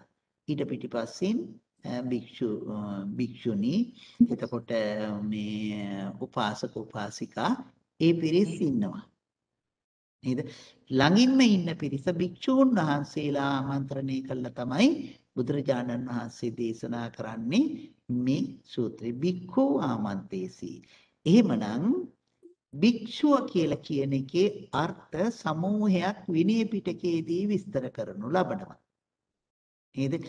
ඒකෙදි මේ භික්ෂු කියන නාමය විස්තර කරනවා. දැන් විනය පිටකයේ පුරාවටම භික්ඛු කියලා කියන්නේ උපසම්පදා හාමුදුරු නමකටමයි.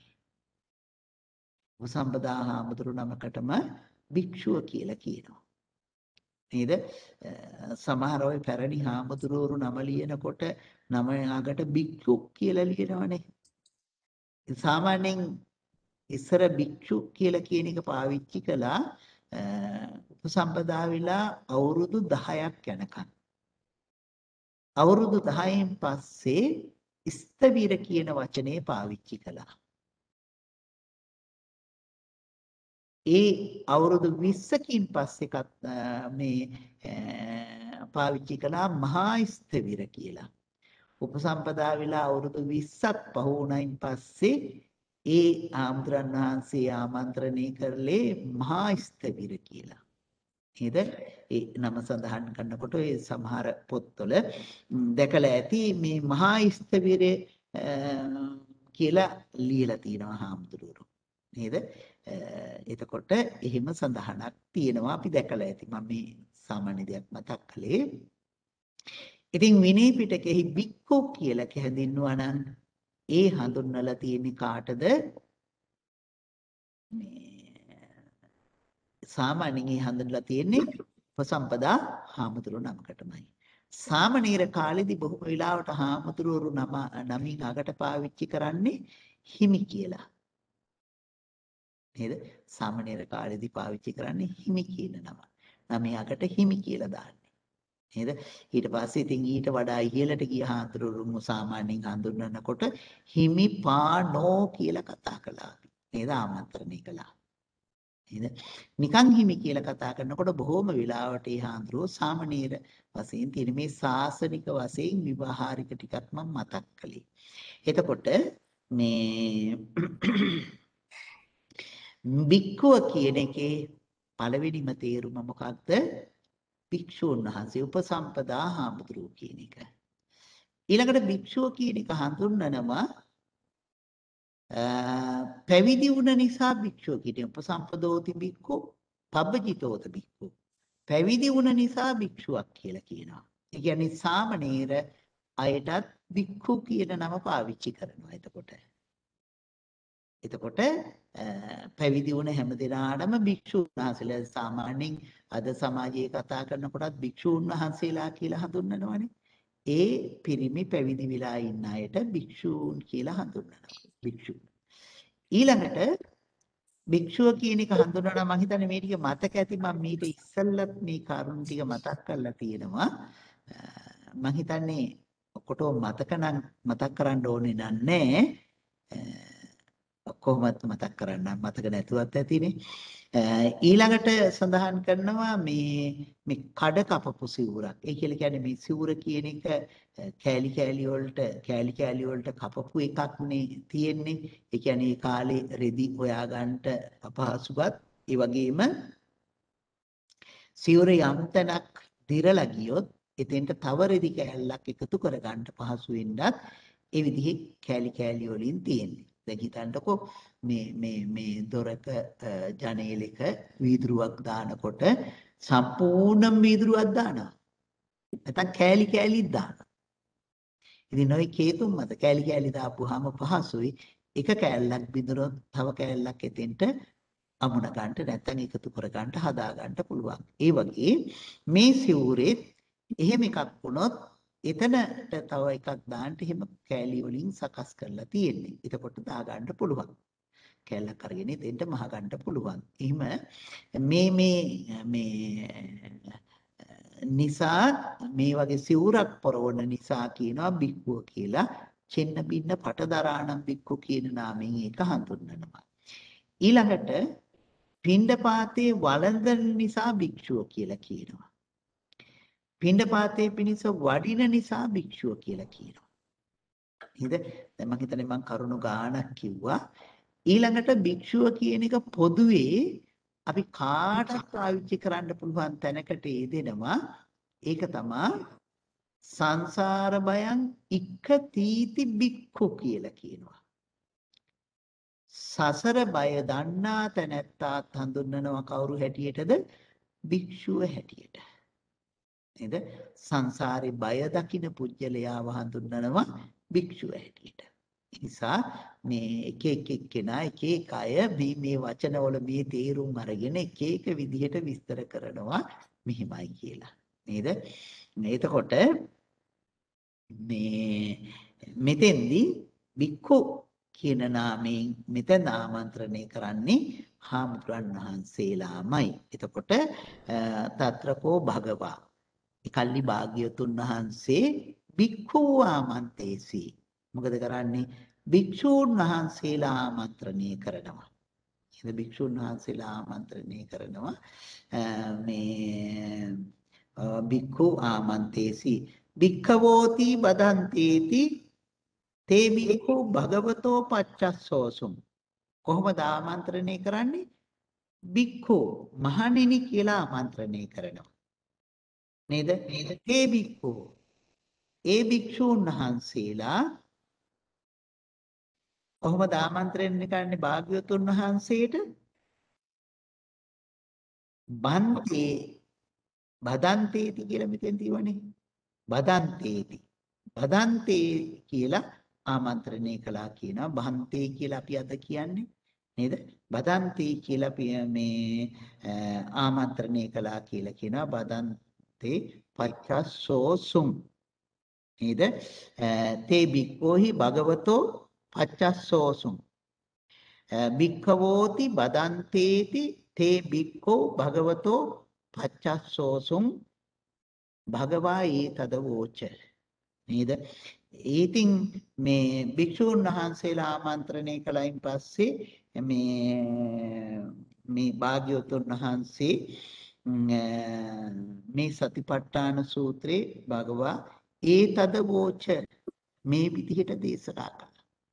මොකද්ද දේශනා කළේ? මේ සතිපට්ඨාන සූත්‍රේ දේශනා කළා. එතකොට මේ ටික ඔක්කොම ආනන්ද හාමුදුරන් වහන්සේ පළවෙනි ධර්ම සංගායනාවේදී ප්‍රකාශ කරපු කරුණු ටික.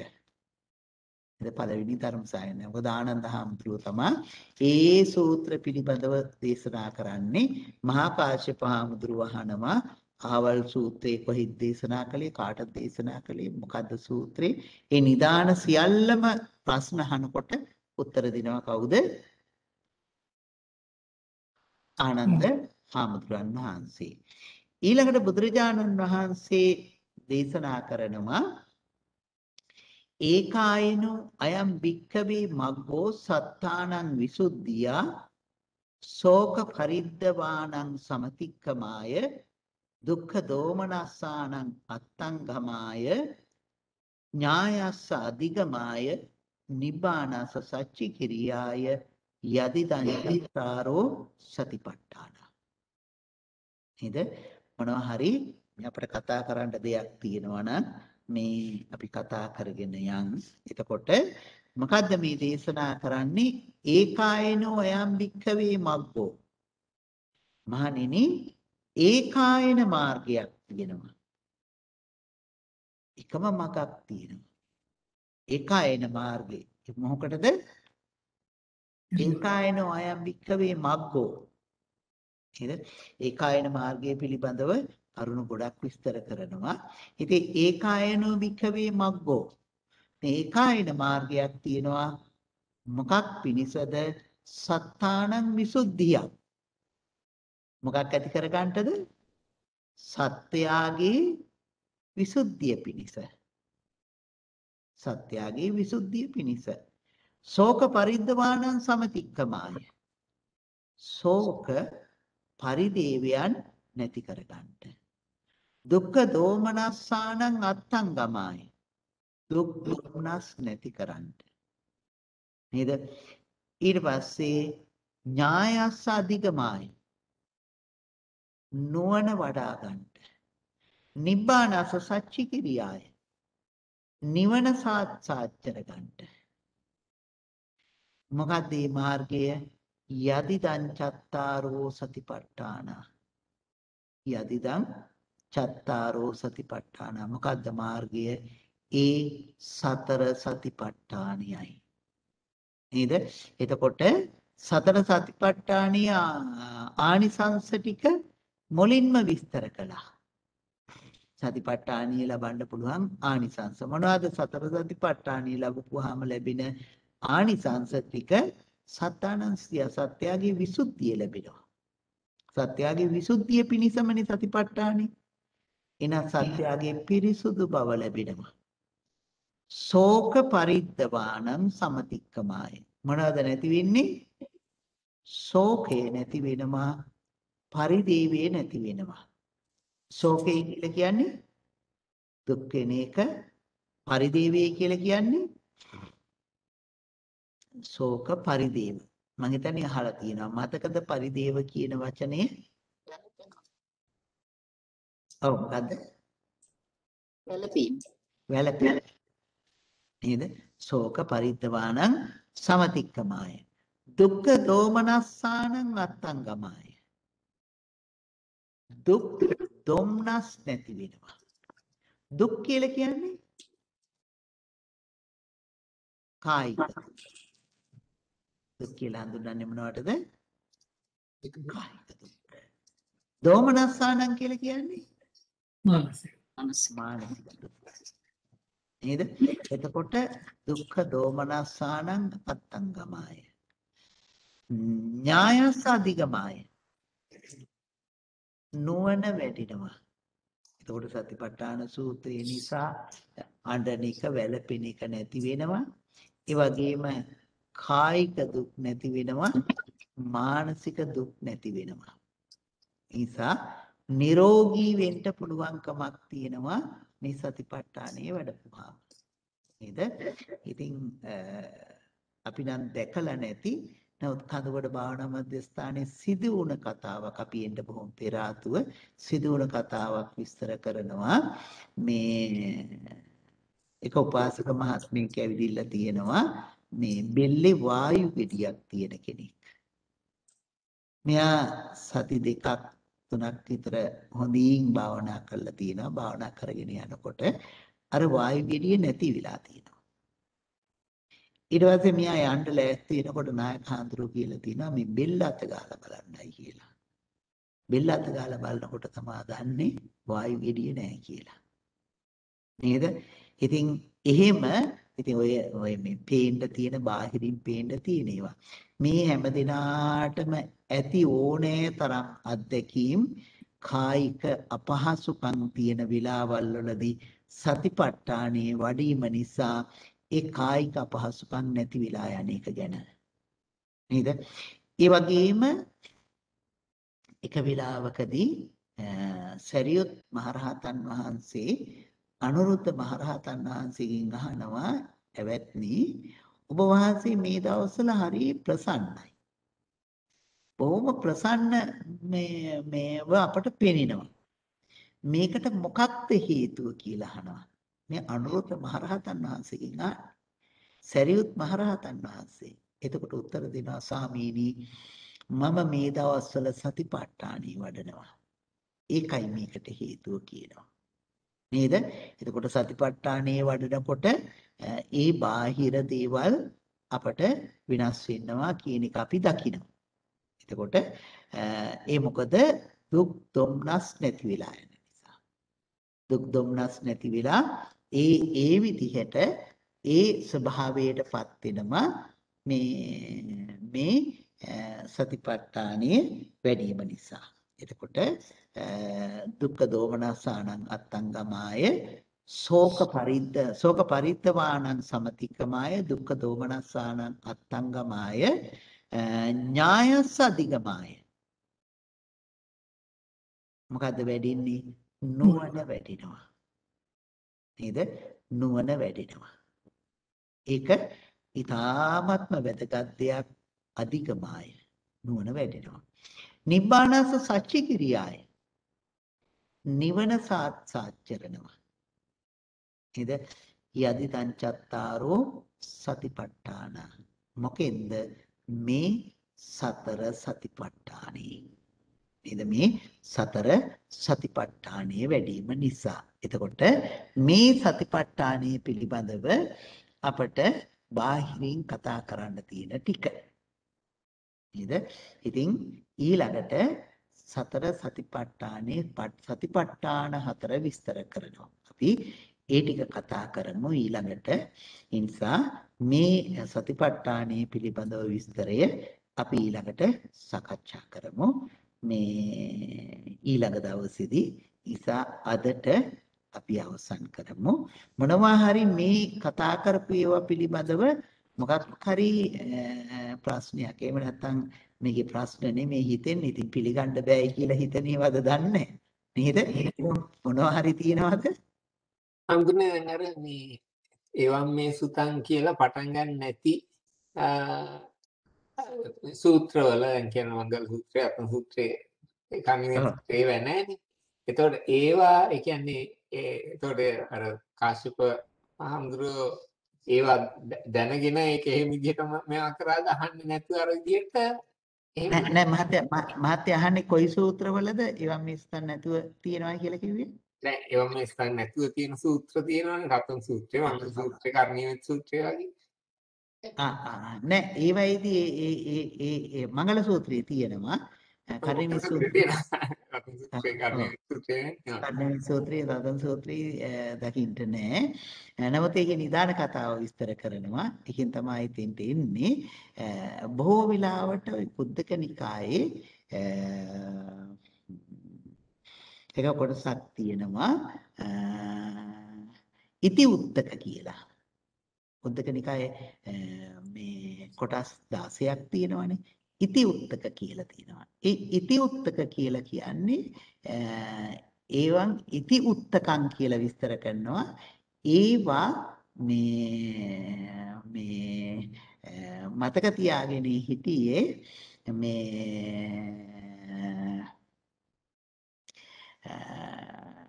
වටනම මතක වුණා.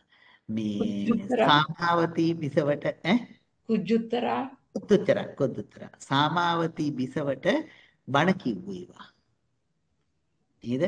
ඒ කොටසේ ඉන්නේ මේ කුද්දුත්තරා මේ මෙහෙණින් වහන්සේත් නෙමෙයි නේද ඇත්තටම උපාසිකාවක්. කුද්දුත්තරා උපාසිකාව බොහොම ප්‍රඥාවන්තයි. සෝවාන් වෙනකොටම සිව්පිලිසිඹියා ලැබපු කෙනෙක්. ආනන්ද හාමුදුරුවෝ සෝවාන් වෙනකොටම සිව්පිලිසිඹියා ලැබුවා. සරියුත් මුගලන් හාමුදුරුවෝත් සෝවාන් වෙනකොට සිව්පිලිසිඹියා ලැබුවයි කියලා විස්තර වෙන්නේ නැහැ. කුද්දුත්තරා උපාසිකාව සෝවාන් වෙනකොටම ඉතිහේතං කියලා විස්තර කරනවා. ඒ වයේ ඒ ටික ඉති උත්තක පාළිය කියලා විස්තර කරන සූත්‍රවල එහෙම තියෙනවා. ඉතින් අනික් තැන්වලදී ආනන්ද හාමුදුරන් වහන්සේගේ ඒවා හැටියට තමයි ඒවා විස්තර වෙන්නේ. නේද? ඔව්. තව මොකොත් අපිට කතා කරන්න තියෙනවද? අවසරයි හඳුරන්නේ. ඔව් අප්පා. මේ දැන් මෙතන ඥායස්ස අධිගමයි කියන තැන නුවණ වැඩිනවා. එතන ප්‍රඥාව ගැන නෙමෙයිද කියන්නේ?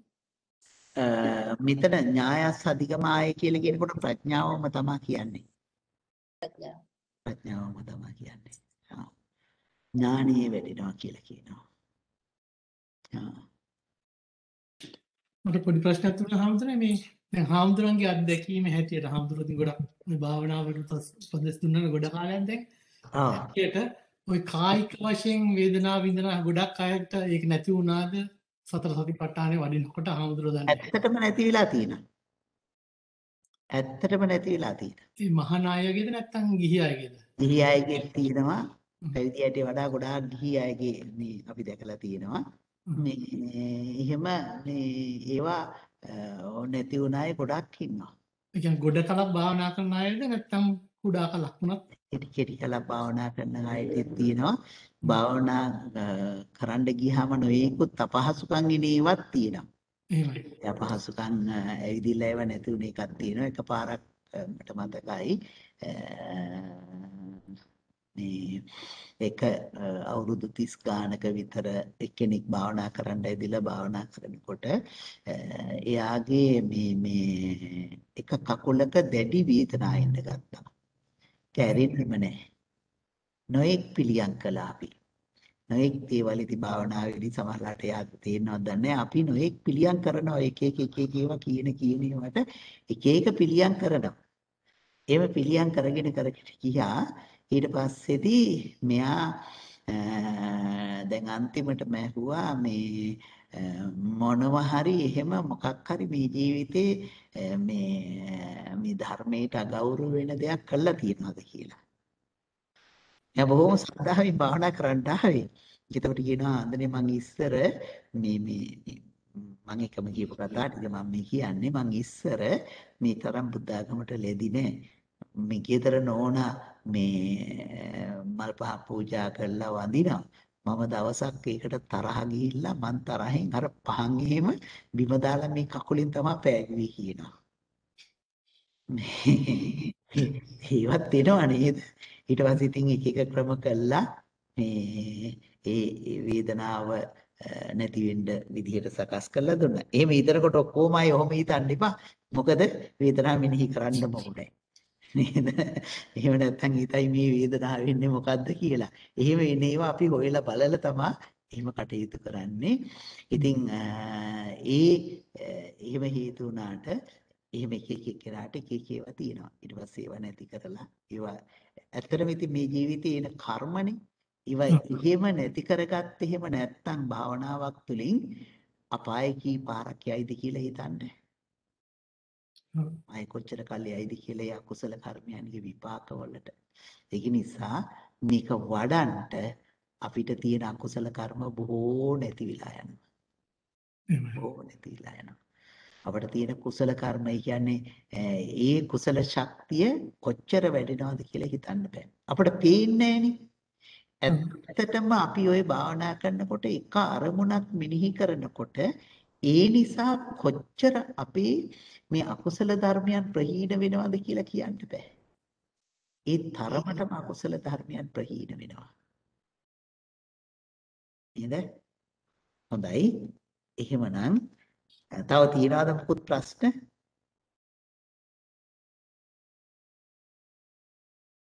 ඔව්. නෑ නේද? හොඳයි. එහෙනම් අපි අවසන් කරමු. එහෙමනම් අපි මේ දිගටම සතිපට්ඨාන සූත්‍රය මොකද දැන් සතිපට්ඨාන සූත්‍රයේ මම කියවනේ මතක් කළානේ අපි පුළුවන් තරමින් අටුවා ටීකා ආදී කරුණු හොයාගෙන මේක සාකච්ඡා කරගෙන යමු. පෙරත් සාකච්ඡා කළා මම හිතන්නේ මෙච්චර දිගට අපි සාකච්ඡා කළේ නෑ. එහෙනම් අපි මේ සතිපට්ඨාන සූත්‍රයේ දිගටම සාකච්ඡා කරමු. හොඳයි. අපි මේ අවස්ථාවේදී මේ සිද්ධ කරගන්න තියෙන උතුම් බුදාරෝහු මාහිගේ කුසල ශක්තියින් සියල්ලම පළමුවෙන්ම දෙවියන්ට අනුමෝදන් කරමු. අපත් බුදු සසුනත් සුරකින්න අල්පේ ශාක්‍ය මහේ ශාක්‍ය ආදී කොට ඇති සියලු සම්‍යක් දෘෂ්ටික දෙවියෝ සියලුම පින් කැමැති දෙවියෝ මේ පින් අනුමෝදන් වෙත්වා සපවත් වේවා. සැපයන්ගෙන් සැපයන්ටපත් වේවා. අප සියලු දෙනා මොද බුදු සසුනද අපේ ගේතුර ආදීද දෙවියෝ සුරකිත්වා. දෙවියෝ ප්‍රාර්ථනීය බෝධියකින් නිවනින් සැනසෙත්වා.